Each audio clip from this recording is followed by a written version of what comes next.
Colega ministro ng, miyembro ng Parlamento, direktor ng FCCA, junta de directiva de FCCA, utilities company, TNO, Elmar, CETAR, Web, tudo parte ng e muito particular pueblo de Kibaima, feliz tarde. Para nós de infraestrutura, nós estamos muito contentes com a AUE nos por fim pobisa nós também pone e prome pieda para o projeto aqui start. Ela tarda, pero trobe maneira que o senhor Eben avisa turcos bom tem sua hora para começar. Então nós estamos muito contentes com a AUE nós estamos começar pone e prome passo não para o projeto aqui e aqui Jesum Luna on time, on budget, uma maneira van Paulta, nós lo aqui não para nós por tuma e prome yabi di e prome cas e prome cidadano que vai viver aqui não lo por 30.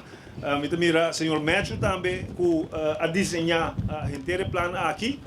que nós está contento para começar aqui arquiteto com talla internacional que tuna seu conhecimento para começar aqui. A trove para infra é step importante. Ora com a visão aqui a começar. Tempo de oposição acaba.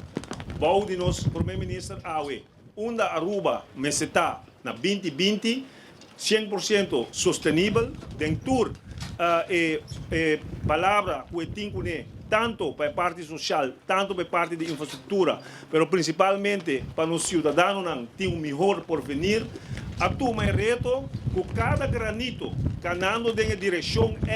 lo contribui na melhor Aruba.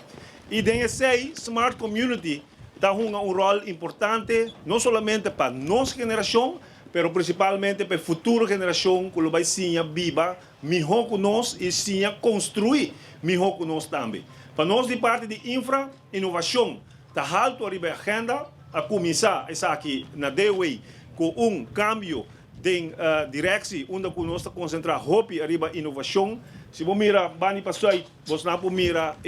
Green Corridor, que está bayendo San Nicolás, com toda a tecnologia ng novo kuporting den área aqui nang. Se você mira aqui nang, com Smart Community, se você mira den barrio nang, que nós estamos renovando, com o caminho nang de tráfego tá, cria mais espaço para público, que antes não estava assim, nós estava criar infraestrutura para auto, e cambio aí bini para sustentabilidade, cria infraestrutura para gente, cria na casa ng caminho que é mais melhor pagável e melhor também de quality, de qualidade, lo que nós também mira aqui na essa aqui tour, lo vai contribuir ao final que nosso tour vai viva mais melhor. E isso é importante. Que me quero finalizar e ter aqui cortico, aqui Jesum Luna, nós está aqui na para ting e prome yabi de prome cas, me quero agradecer tour que trabalha no último ano para nós poder chegar no ponto aqui e já vou acabar agradecer tour que vai trabalhar no projeto aqui para que Jesum Luna nós está bem aqui na para mirar com essa aqui abai e me pedir também agradecimento seguro na nosso primeiro-ministro para a visão aqui caminha com tour dia e tá atrás de visão aqui. Queremos se você não tem primeiro-ministro dedicado para cada dos projetos aqui, tanto hospital, tanto Green Corridor, tanto Rainweg, tanto Smart Community, tanto cana atrás de utilities, dan cambio ng incubini para nós por viva melhor, essa aqui não lo dura, hobby mais de lo que não dura no momento ng aqui. Então, ministro presidente, thank you para vision aí, danke para cana atrás de tour colega e tour gente que lo está envolvido em forma foto atrás do projeto ng aqui e maneira que o abordo bisa aqui 5 anos não lo sabe mira que decisão que o governo aqui toma junto com os partners junto com o povo em geral lo duna nos unam uma melhor vida. Feliz tarde na vossa tour e lá nós começamos a trabalhar duro para que Jesus Luna nos trabalhe aqui. Mas danke feliz tarde.